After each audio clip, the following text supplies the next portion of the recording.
Hello everyone. Hello. Sorry, I'm just a few minutes late. I'll tell you why I was late. So essentially my ducks are laying a good number of eggs right now. And I'm not using the eggs fast enough. And on top of that, we had some bananas that were very soft. And we also had some pineapple that was getting to the point where it was, starting to go a little bit sort of alcohol smelling. And so me and my bright brain thought, oh, you know what? I am going to make a hummingbird cake because that uses banana and pineapple and eggs, and I'm going to get rid of some banana and pineapple and eggs. And so I started making my cake, and it took it a little longer to bake than I anticipated. So yeah, I'm a little bit late today. And on top of that, my back brace came right as I was ready to head downstairs, and I thought, I'm gonna go get that back brace and put it on because we are slaying the warp today. And here's our rigid Heddle Loom. We're slaying our warp today, which means that there is a little bit of bending involved, and I am just sort of getting better. I pulled a muscle, and on top of pulling the muscle, I managed to tighten everything up down in my hips. So yeah, my back has still been hurting. It's been like a week and a half, and I've now been to see my masseuse and my chiropractor, and I also now have an appointment with my doctor, but that's not until April because doctor's visits. Anyway, yeah, to talk about my lower back problems, because my back seizes up about once a month, once every 6 weeks right now. Causes some pretty bad problems. It hurts. I don't like the pain. I'm kind of over the pain. So yeah, if you have any suggestions, I am more than open to how to get my back all fixed up. And it's a little loud down here. Let me just close the door, and I'll be right back.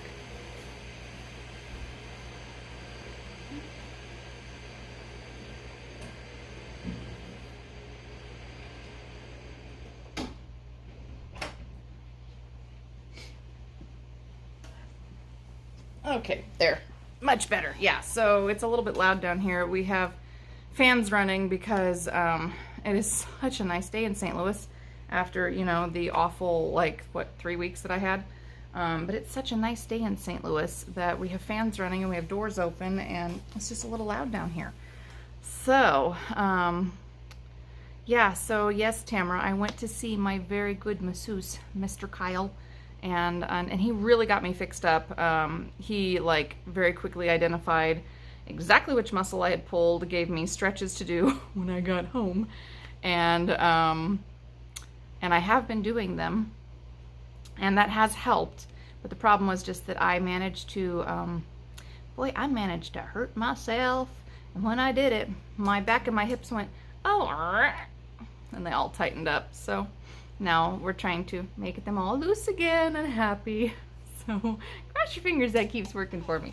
Anyhow, all right, so we are slaying the warp today. That means that we are going to be doing some cutting. So I got my scissors out.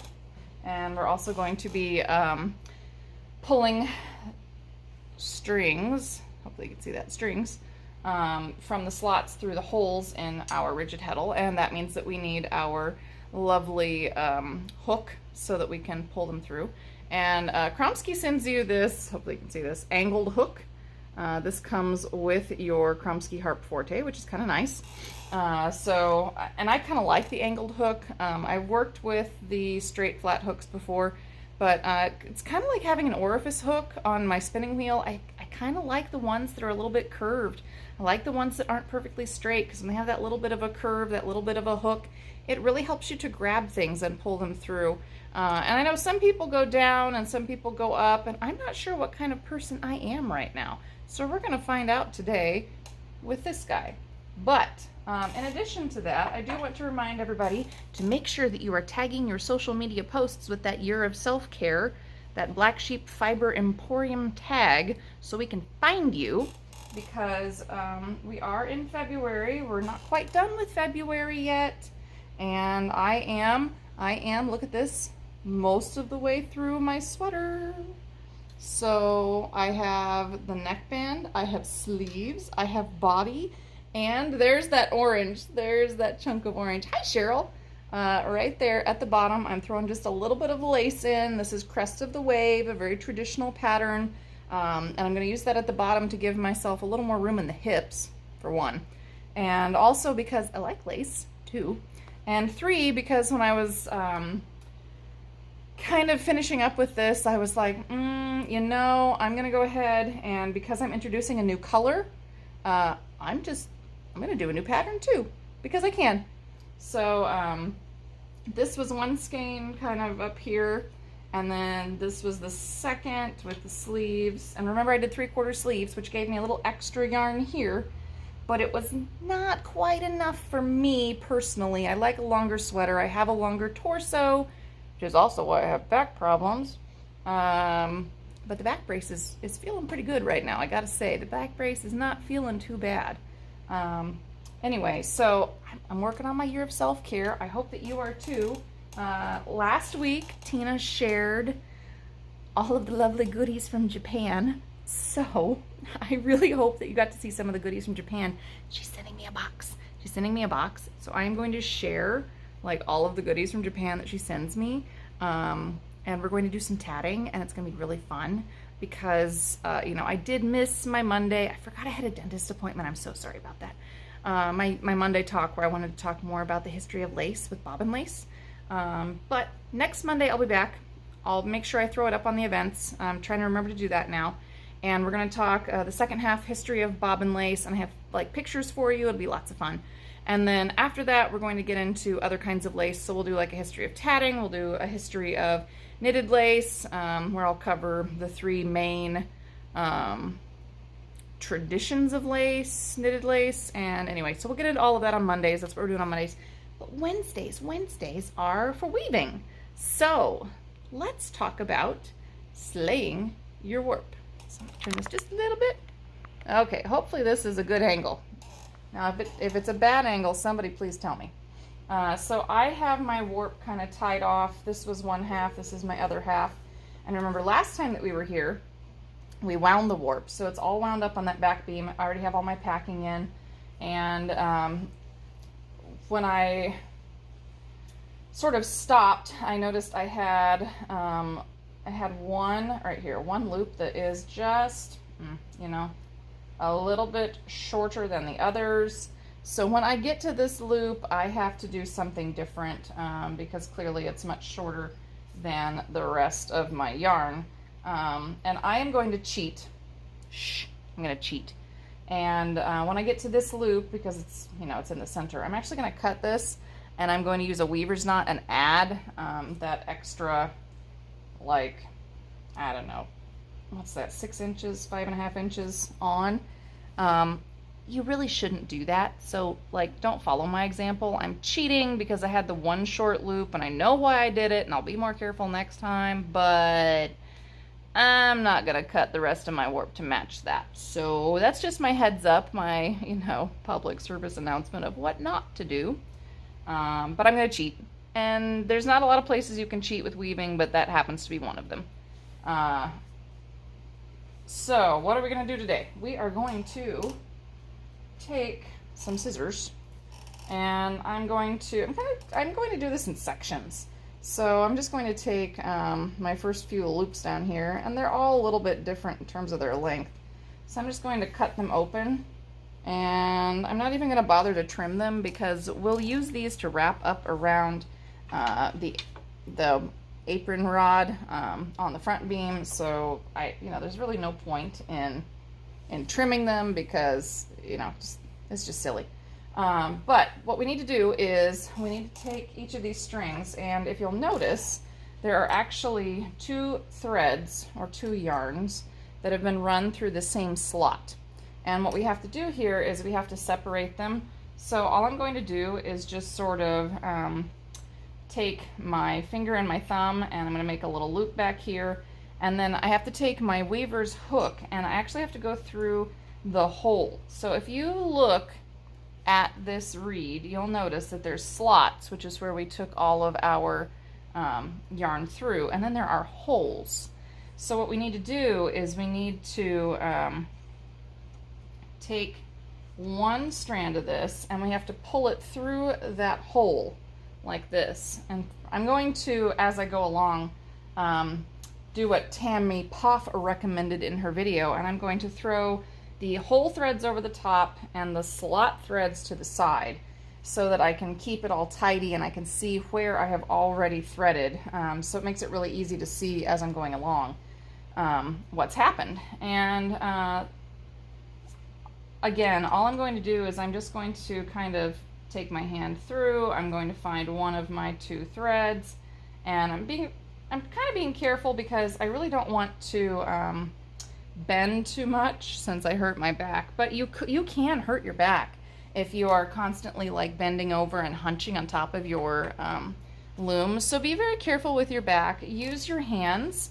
I know it sounds really strange, but you need to use your hands so that you can feel. So here I can see I've got 2 threads here, and I am just going to, again, make a little loop around my finger. I'm going to bring my hook through, pull that up, flip it over, and there I've got, you know, 3 strings in holes and 3 strings that are in slots. So that's the idea here. There are, of course, a lot of different ways that this can go wrong, but one of the most important things is that I actually haven't cut all of my warp loops yet. I have kept part of them in a knot over here just in case I would accidentally knock my heddle out and it would slide forward. Then it wouldn't undo all of the threading that I've already done, both in putting my warp on directly and as I'm doing now where I'm separating my strands into my slots and my holes. So I did go ahead and make sure that I left all of my ends looped. I have not cut them yet. I will cut them as I come to them. That's just something that's going to keep my loom from having a disaster. You should always park your loom so it's in the neutral position, which for this loom happens to be the down position. And I'm kind of snipping as I go. You could cut far more to start with, but this is comfortable for me, and I'm grabbing both my strands and then choosing one and pulling it through, and then remember the hole goes up and the slot goes over. And another thing that you need to watch when you're doing this is make sure that you're always going to the same direction. So I chose to always thread the slot that is, the hole that is to the right of whatever slot I'm working in. It doesn't matter if you go to the right or the left, just be consistent. Honestly, that's how a lot of crafting is. It doesn't matter exactly which way you do it so long as you're consistent. So anyway, I'm just, like I said, I'm grabbing 2 threads so that I can find them, putting some tension on them, pulling one up, and then bringing one through, up and over, just like this. And it's very easy now for me to tell me where I am, and I can, feel the tension. I can very easily pull my yarn through, and it's going to be pretty quick. It's going to be pretty quick to do this. So what questions do you guys have? I'm trying to impart my words of wisdom as I learn them and tell you what mistakes I've made, like that short warping string, which, again, that was a boo-boo. And I can tell you what happened with that. I when I was warping and I was moving my peg, I pulled too hard on this central string before I started the next group off of my warping peg, and because of that it made it short, and so this one is just not as long as the others, and now I have to adjust for that. It's just one of those things that happens. But yeah, any questions about that? If not, I'm just going to ramble on while I do this. So after we get done with slaying the reed, which is really fun to say, right? You get to slay it. And yes, I did grow up in the era of Buffy the Vampire Slayer, so yeah. Oh, no wonder that wouldn't go through. Hey, that was a loop I hadn't cut yet. Let's cut some more. But yes, I grew up in the era of Buffy the Vampire Slayer, so every time I hear slaying, that is exactly what I think about, is Buffy the Vampire Slayer. And I don't know that I watched it much when it was first on TV. I watched it later. But yeah, that's what I laugh every time I hear slaying, because I think about Buffy. Because I'm a dork, but that's okay. Anybody else like, you know, that weird fantasy stuff? It's not weird, it's just whatever, right? Yeah, so I'm just being careful, as I said, with my back when I'm doing this. Just want to reiterate that you really don't want to hurt yourself when you're crafting. That is not the goal here. Just like if you are dyeing anything, then you need to be wearing your appropriate PPE, as we've all come to know it. So make sure that you are wearing your mask and your eyewear. It's no different than like getting ready to do your chemistry during high school chemistry. Just one of those important things to do. You just gotta be safe. You just gotta be safe. Safe. But yeah, so here I am. I'm moving them over. And look, we're making great progress.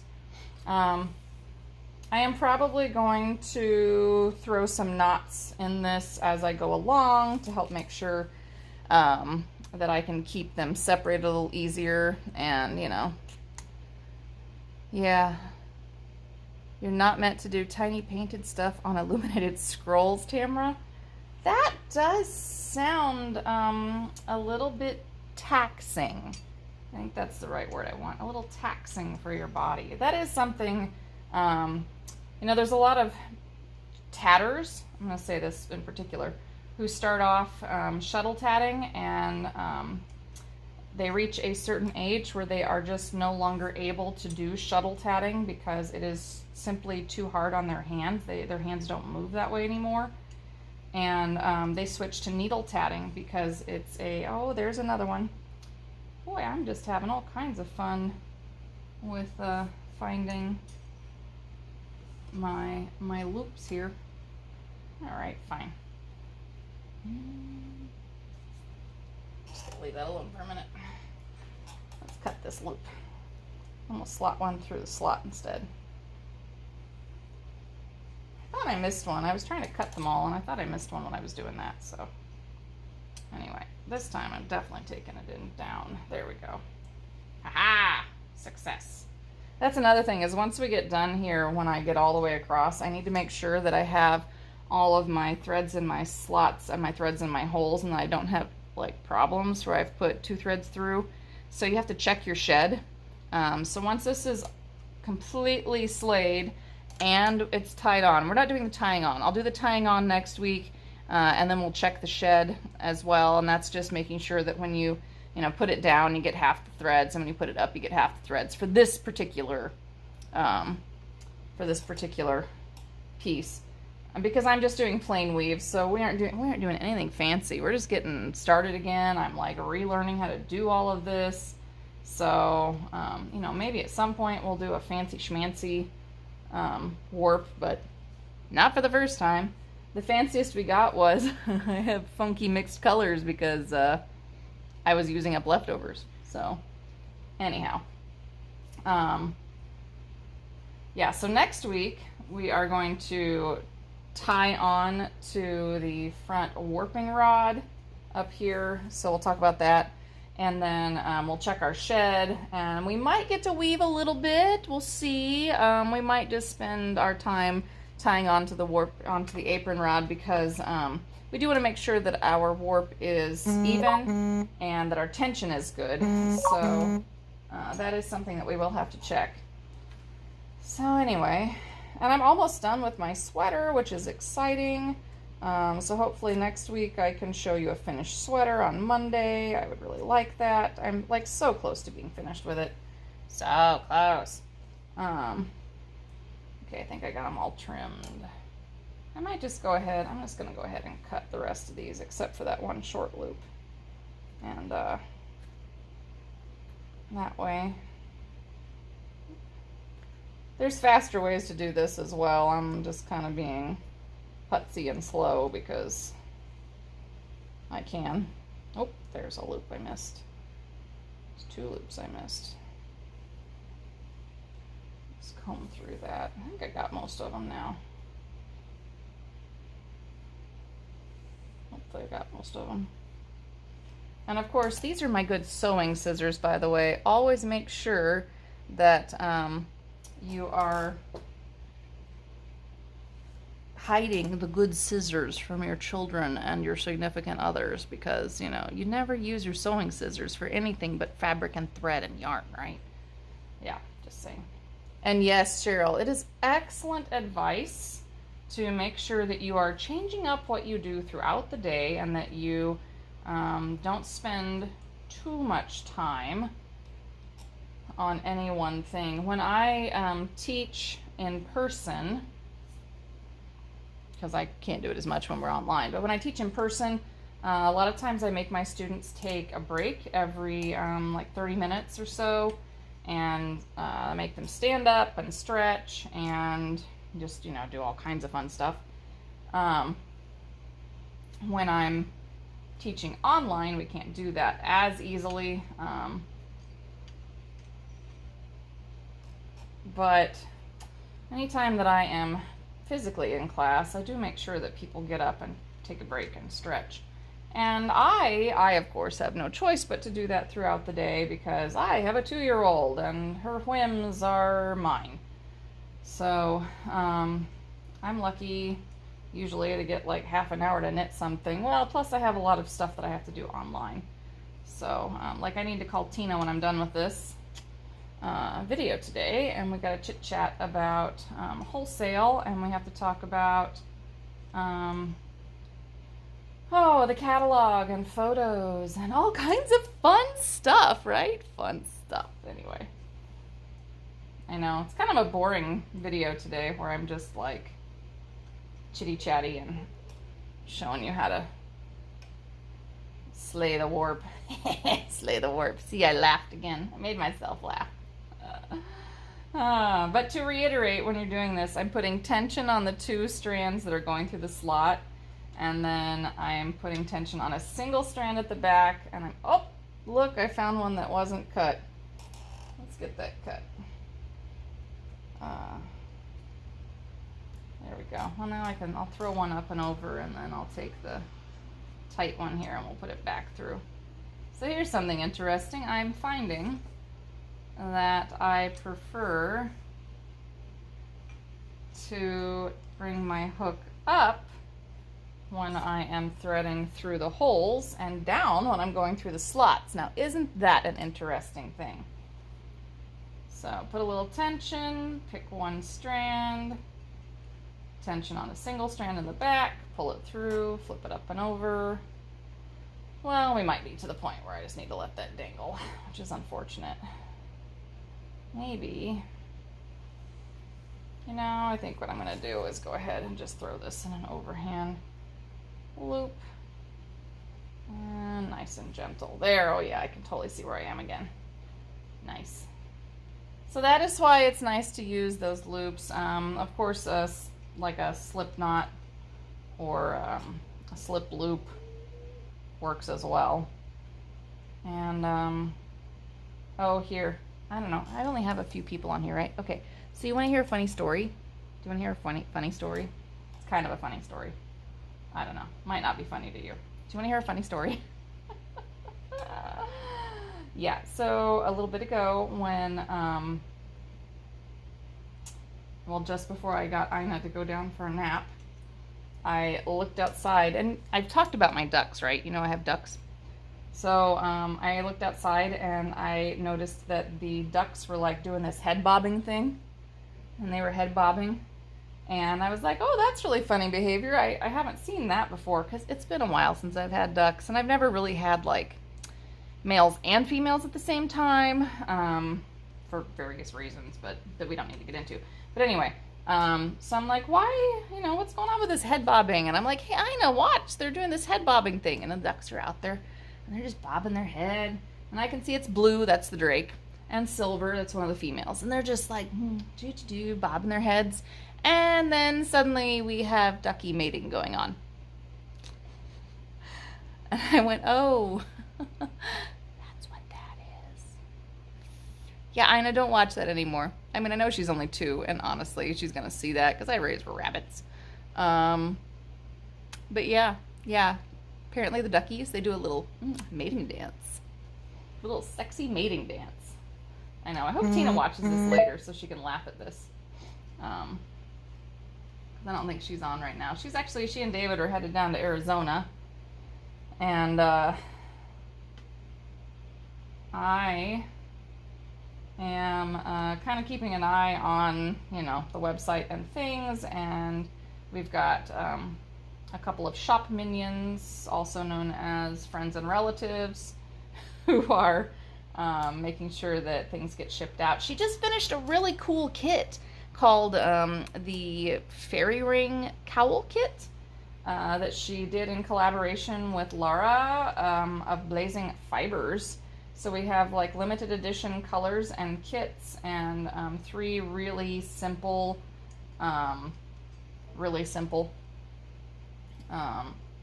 patterns that go with it. And it's really cute, and it's fast because it's like size 10.5 needles. So if you're looking for a fun, easy kit, oh yes, guess what? I found another loop. Boy, I'm really bad at cutting these. Okay, here's a pro tip. Make sure you pay attention and get all your loops cut.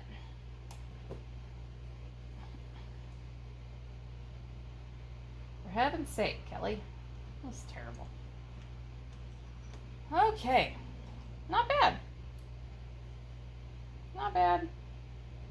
So what do you think, guys? I think this is going to be kind of a fun project. It's kind of a weird project because I just use leftovers. But it's also kind of the fun part, using the leftovers. Kind of exciting. Anyway. And of course, telling you all the things that you shouldn't do. Because I had a lot of practice with that. Alright. Well, before I bore you guys any further, plus I'm almost to that loop that I've got to cut the center one that is too short, and I have to fix it. And, well, I guess I could show you how I'm going to do that. You can laugh at me. And it's absolutely fine. I can show you all the mistakes that I'm making, so hopefully you won't make them. That is part of the goal anyway. And notice I am not hunching over to do this either. I'm very carefully, like I'm using my fingers in the back and making sure that I'm selecting one on the back, and I am not leaning over, and I'm being very careful with myself. It's a very important thing. Okay, so now we're gonna do a repair job.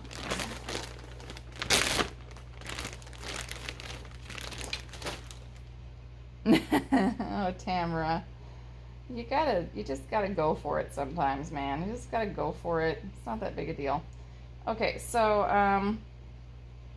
I make little butterflies of leftover yarn. It's like a weaver's butterfly, like this guy.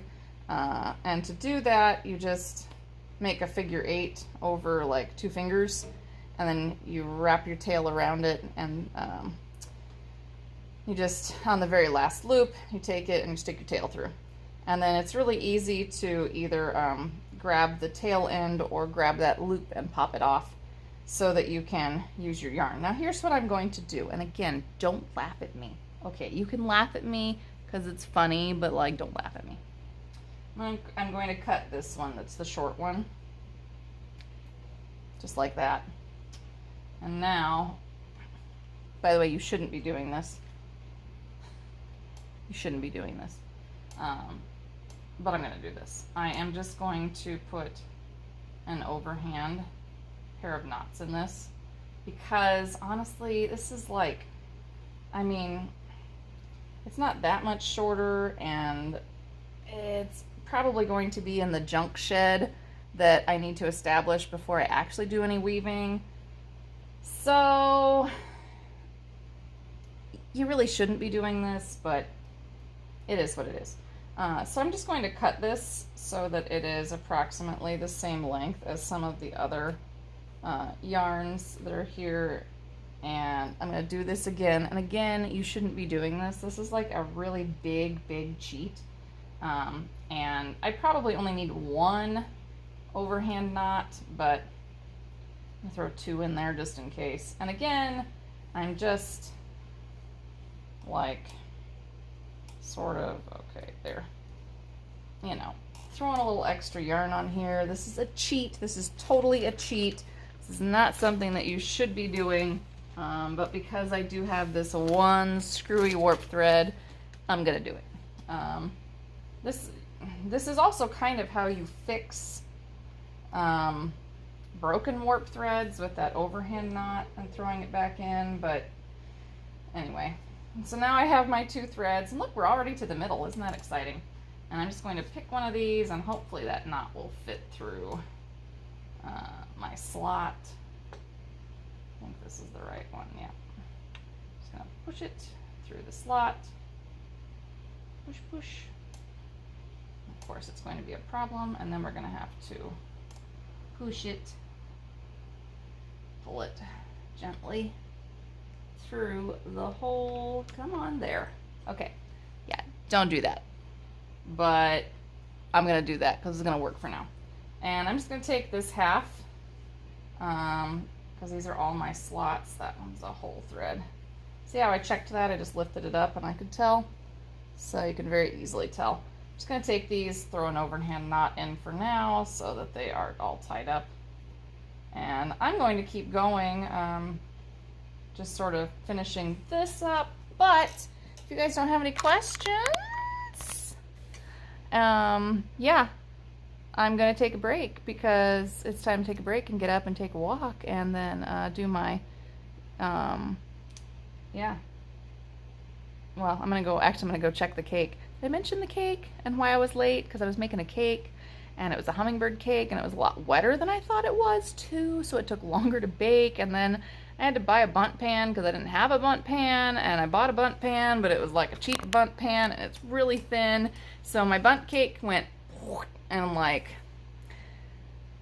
I'm telling you people, I know how to bake, but sometimes I forget how to bake. Yeah.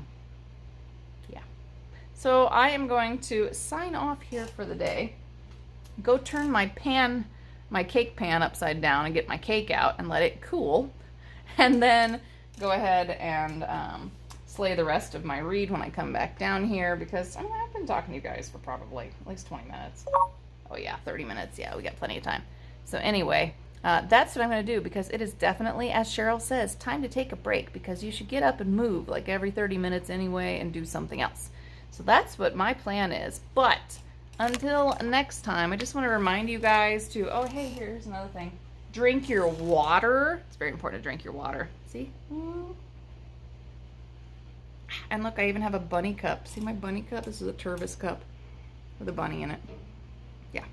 So drink your water, wear your mask, wash your hands, physically distance yourself, take a break, make sure that you are doing multi-crafting, so different types of crafts, or, you know, go do a little baking. Yeah, I don't want to say clean. I hate cleaning. But you could go do a little cleaning. You could do some sorting and organizing. I like sorting and organizing. But yeah, just, you know, take a break. Make sure that you are taking care of your body, because as I remember, yeah, this, you know, bad back has not been a good thing this week. And don't forget to make sure that you are posting about the Year of Self-Care, and you are tagging Black Sheep Fiber Emporium, because we are going to have another winner, another prize winner at the end of the month. And remember, every entry counts. So it doesn't matter if you post once or 10 times. They all count. You get an entry for every post to say that you are participating in Black Sheep's Year of Self-Care. And remember, this month, it's all about the little luxuries. So, well, I shouldn't say that. It's about treating yourself. That's what it is. It's about treating yourself. It's still about luxuries. But make sure that you are, yeah, having fun with that. And I don't really care if you like buy something new or if you are using something out of your stash where you're treating yourself with something special out of your stash. That's okay too.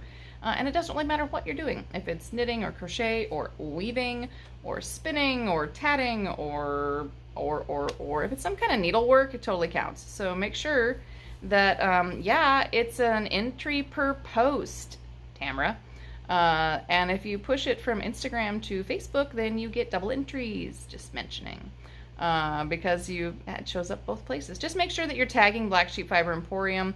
You can use the @ symbol or you can use the hashtag Black Sheep Fiber Emporium, just so that we know, because that's how we search, so we can find your posts for your entries.